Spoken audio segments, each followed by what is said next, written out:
number? 13, all right.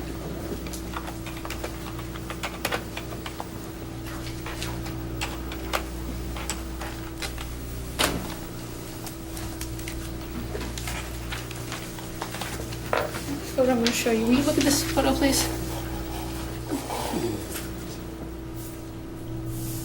Do you recognize the individual in that photo? Yes. Who do you recognize that person to be? Justin. Why do you think that? Went to school with him for 4 years. I know Ma'am, who you he need to is. speak up. I can barely hear you. You need to speak up. I went to school with him for 4 years. I know who he is. Are there features that he has that allow you to know who he is? What makes him identifiable? Judge, we have no objection, and this is this is someone known to her. So to go through some type of analysis in that regards, we stipulate that that's Justin Berry. Number one, Your You Honor. want to publish? Yes. Admitted as Exhibit 13.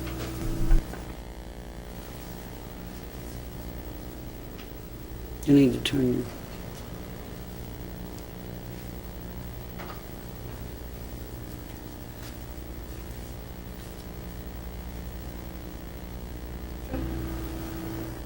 The individual that you saw on the night you've been describing,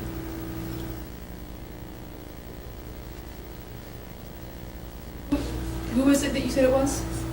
Justin Berry? And that's what this picture is of? Yes. Is this how his hair was that evening?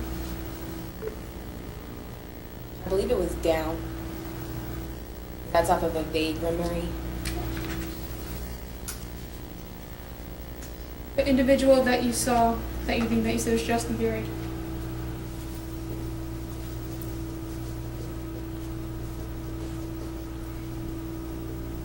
The photo that I just showed you, it does accurately depict who you saw that evening. Yes. Do you see the individual that struck the victim here today? Yes. Does he look the same that he did that evening? No. What's different? The dreads are gone. Will you please describe to the jury what the individual looks like sitting here today that did this? He has a blue vest on. Where is he sitting? To my right. Nothing further, Your Honor. Any Ray Cross? Yes. So you're not sure how his hair was that night? Whether it was up or down? I believe it was down. But when you say you believe, you're, to the best of your knowledge, you're guessing. Yes. Okay. I have one last question. You stated he was to the side of the gentleman that was hit. Can you describe that? I said he was to the side of his friends. He was in front of the gentleman he hit when he hit him. So when he says, like, I could see the side of his face like he was talking like at an angle like this, what does that mean? When I was driving into the garage, I saw Justin talking to him. Okay, but you just saw the side of you just saw the side of him, Yes. of whoever it was. Yes. Okay, I have no more questions. Ma'am, you're excused. Thank you. Thank you very much. Your next witness. Call Officer Miller. Officer Miller, please. First name? Mike. Michael?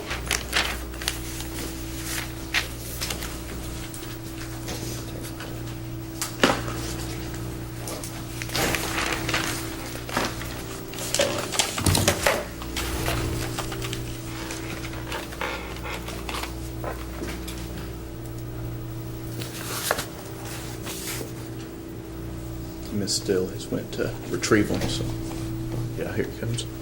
This Officer Miller? Yes, ma'am. If you'll have a seat up in the witness chair, please.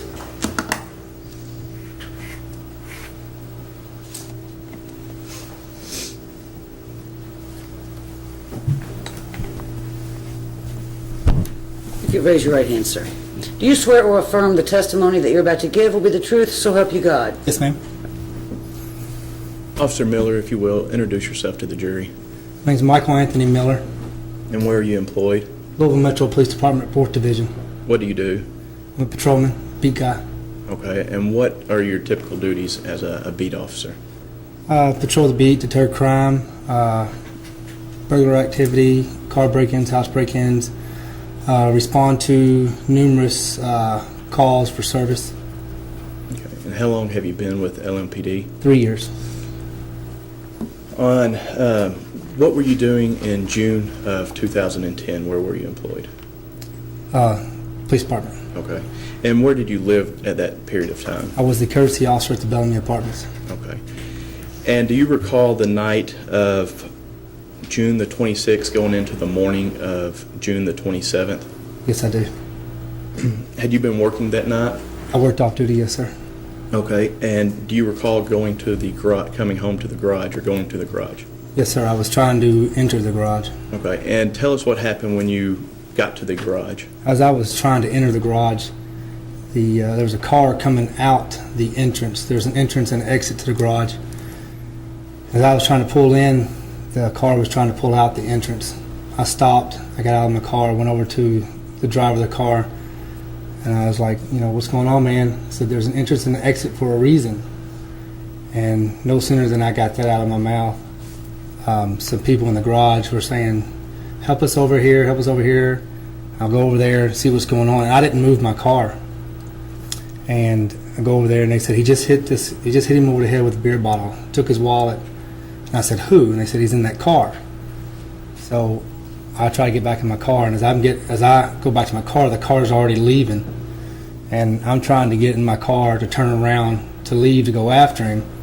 In the meantime, by the time I get turned around, I see the car leaving the Bellamy. So I try to get through the parking lot, and unfortunately I get stopped by a gate. There's a gate, security gate that opens and closes. So I had to wait for the gate to open. I know the car went out the gate and turned left on the Ship, and then I didn't see it turn on the 7th Street. Did you go after the car, or did you go to the victim after that? I went to, they had beat guys coming to the victim, so I had eyes on that car, so I was trying to get the car. Did you ever you said you talked to the driver, did you ever give him permission to leave, or what was the conversation? No, when I addressed him as, why is he going out the entrance? Mm-hmm. When they hollered for me, I left the car and went to. Okay. Did you see any other vehicles leave the garage? No. And a passenger in that vehicle, have you seen him in the court today outside? I seen him outside. Okay.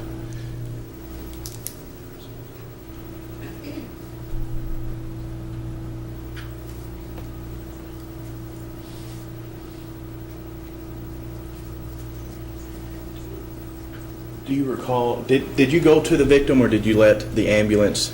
I seen the guy, and I see he was bleeding. Okay, could you tell where his injuries were? Probably on top, right here, around his head area. Okay. It was cut open pretty bad. Okay. No further questions. Cross? Yes, Sean. How are you, officer? All right. You're not a witness to anything that happened that night? I didn't see the actual assault happen, no. Okay, you just showed up afterwards and tried to help. Well, I was coming home, and of course, when after it all happened, then yes, I tried to help. That's Right.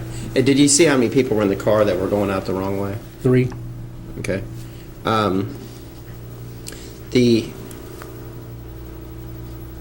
Were the windows tinted? I don't recall. I know the door that I went up to, the window was down. Okay. Do you remember what kind of vehicle it was? I just know it was a dark color car. Dark car. Okay. Now, on a scene like this, you understood that a bottle had been used to hit someone over the head. I didn't know it. I mean, when they told me that he had been hit over the head with a beer bottle, that's when I know it. That's when you found out. Right. Okay. At that point, do y'all contact CSU?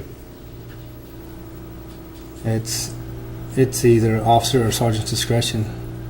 Okay. Was there another officer there or a sergeant there that, Sergeant showed up, do you remember the sergeant's name? Sergeant Michael Ernst. Ernst showed up? Right. Okay. And so it would be up to him to go ahead and mark it off and take pictures of the scene as it was active? That's not a normal practice. I mean, it depends on the, I guess, the primary officer or whatever the sergeant wants us to do. I mean, or if a detective comes out, a detective will do that. So it's Okay. I'm not trying to battle with you, but let's say a gun was discharged twice. They might come out and put little tags on where the casings were. right. Okay. And so would that be in someone's discretion, or would they just That's say, not let's an- just sweep that's- the bullets up? We're not, as a beat guy, our job isn't to do that. Our job is to assist any detective or anything that's going to take the case. I understand. But I guess what I'm getting at is the means to the end is no one decided to do that. There was someone there that had the discretion to do that, not you as a beat cop. But someone there had the discretion to order CSU or someone to come out and it's a standard operating But procedure. if he knows it, ask him if he knows what that, Personal knowledge. well, if he's required to know. I don't know of any SOP that requires us to do so. But, of course, there was a sergeant that showed up, yes. Okay. Well, I'll give you let me just give you an idea. Park Hill's about a block down the street. Right? Okay? Would you consider Park Hill a dangerous area? The I'd say projects. I'd say it's a high crime, high narcotics area, yes. Right. I mean, I'm not gonna say there's it's dangerous. murders, there's shootings, there's robberies. Right? Okay. And you work in that district. That's the 4th district as That's well. not the 4th district, that's the 2nd. Oh, that's the 2nd district. Now, the 4th district, are you right on Industry Way? Mm-hmm. So that demarcation is just a block away, like Right. the 2nd district takes over that. Right? You get some overflow from 2nd district. Do you ever help them out?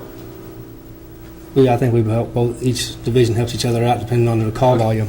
Have you ever been to a scene where they show up, CSU shows up, and you're still there, and they're marking where evidence is in regards to the crime? Yes, because I work in the business division in the whole department. Okay, so that's all I'm asking you.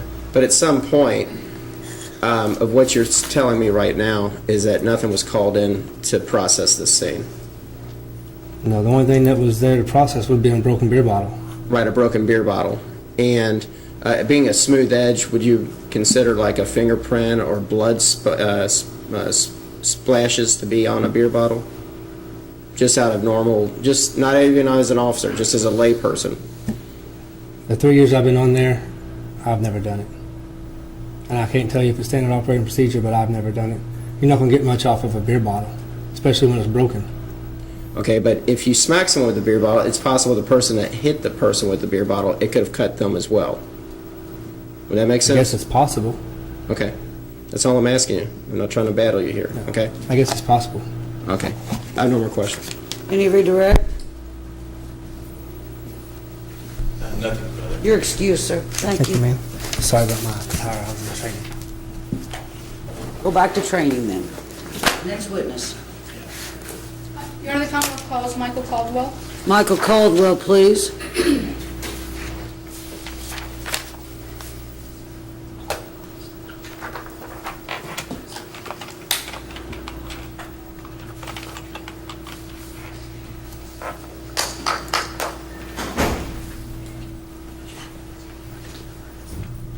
Mr. Caldwell, could you come all the way up, please, and have a seat in the witness chair? Thank you.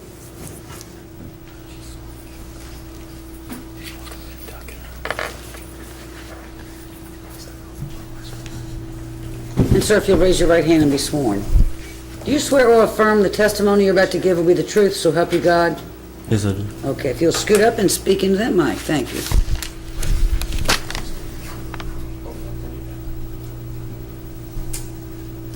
You like this in your eyes? It's all right.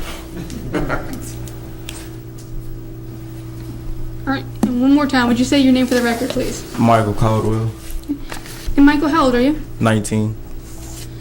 And where do you live? 1627 Catawba Street. Is that here in Louisville? Mm-hmm. Do you go to school? Yes, I do. Where do you go to school? Shaw University in North Carolina. So are you just home for the summer? Yes, sir. Were you living in Louisville on June 27th, 2010? Yes, sir. Were you going to the University of Louisville then? No, ma'am. And why were you here? Visiting a friend, Rachel. At that point, were you still going to school out of state? No, ma'am. I had just graduated. So you had not gone yet? Mhm. The night of June 26th going into June 27th, what did you do that evening? Went to Rachel's house. We went to the club, came home from the club, and I was dropping her off and was about to go to her room and sit and hang out for a little bit. Were you guys dating? Were you Just guys- friends. Just friends? And do you recall being a witness to an incident that evening? Yeah. Would you I do. please... I'm sorry, go ahead. I said I do. Okay. Would you please describe to the jury what you saw? We pulled into the parking lot. We seen like an argument going on. Rachel said she knew the people. She didn't really want to speak to those people, so we kept going. Parked. As we were getting out, we seen like an altercation happen. All I really remember was the smallest one hit the dude with a bottle, and then they drove off. How many people do you recall seeing there? I think it was maybe like 4 people, maybe 3 or 4 people. And how would you describe the person that you saw hit the other individual? I really just remember how tall they were, because I couldn't really see too much. It was just his height. That's the only thing I really remember.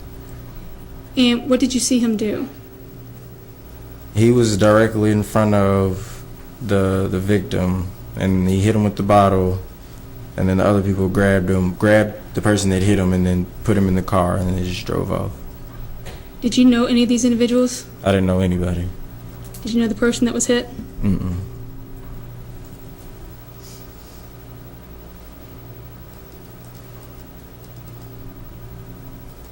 How would you describe the lighting that evening? Were you able to see in the garage? Yeah, I mean, I could see what was going on, but I couldn't really see faces that I would remember or that I knew. Okay. And how close would you estimate you were when you saw this? Probably like from here to the door, maybe. Maybe a little bit further, maybe. Okay. Were you out of the vehicle when you saw this happen? Mm-hmm. And after it happened, what did you do? We called 911 to get the ambulance, and then we had tried to stop an officer, but he didn't catch him right away. And did you stay with the victim, or did you leave? For a little bit, and then once like the ambulance got there and his friends were there, we went up to her room.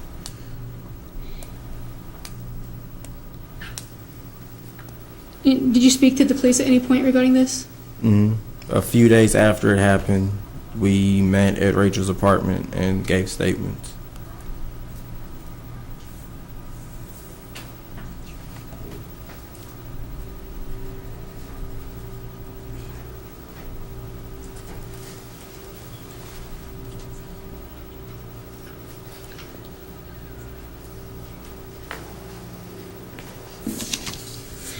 When the car left, could you tell what direction it was going? From how we were in the parking garage, it's only one exit out of the Bellamy, really, and that's the only way they took, so we couldn't see which way they turned once they left the Bellamy. When the individual struck the victim, were there people close around, or were the other people you thought you saw, where were they located in proximity to him? Kind of behind the person that struck him, and kind of like on his sides. Like they weren't necessarily surrounding him, but they were all like close together.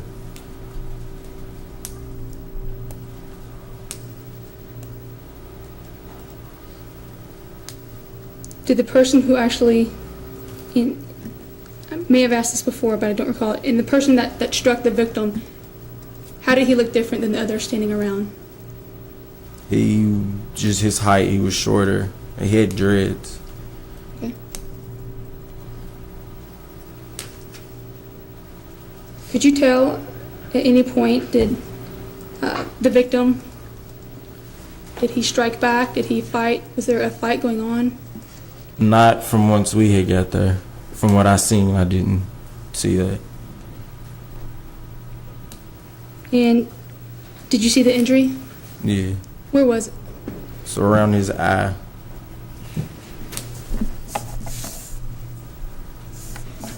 Nothing further. Ross? Yes, Your Honor.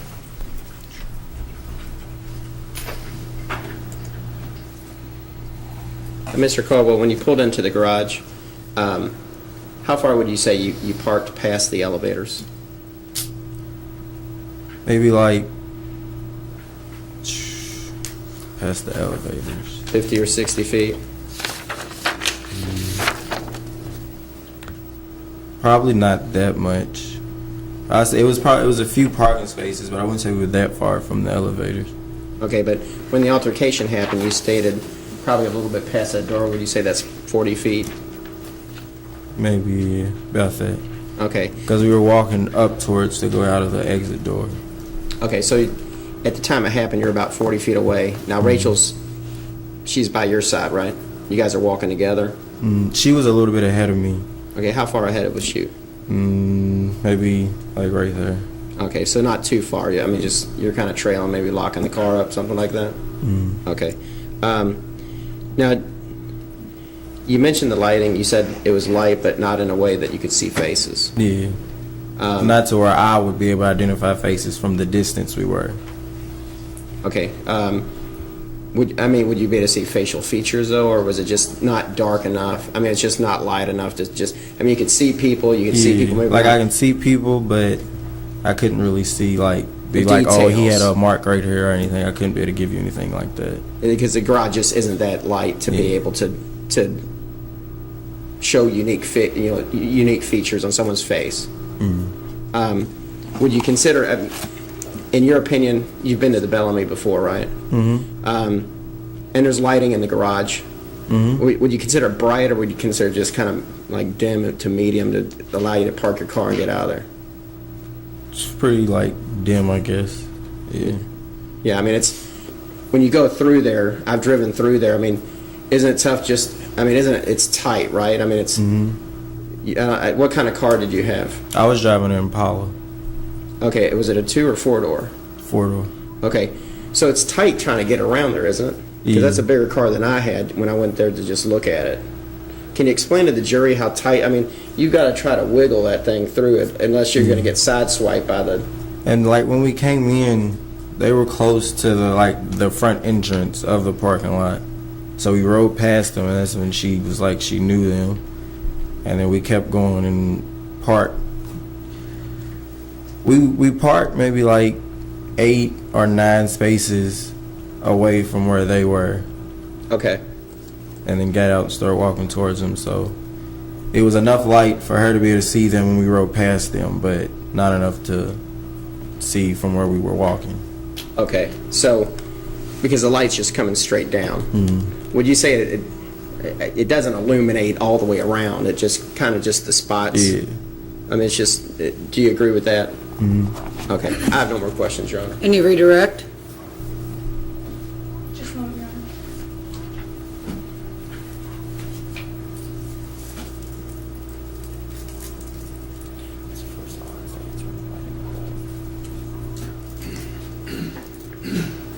Your Honor, may I get a question?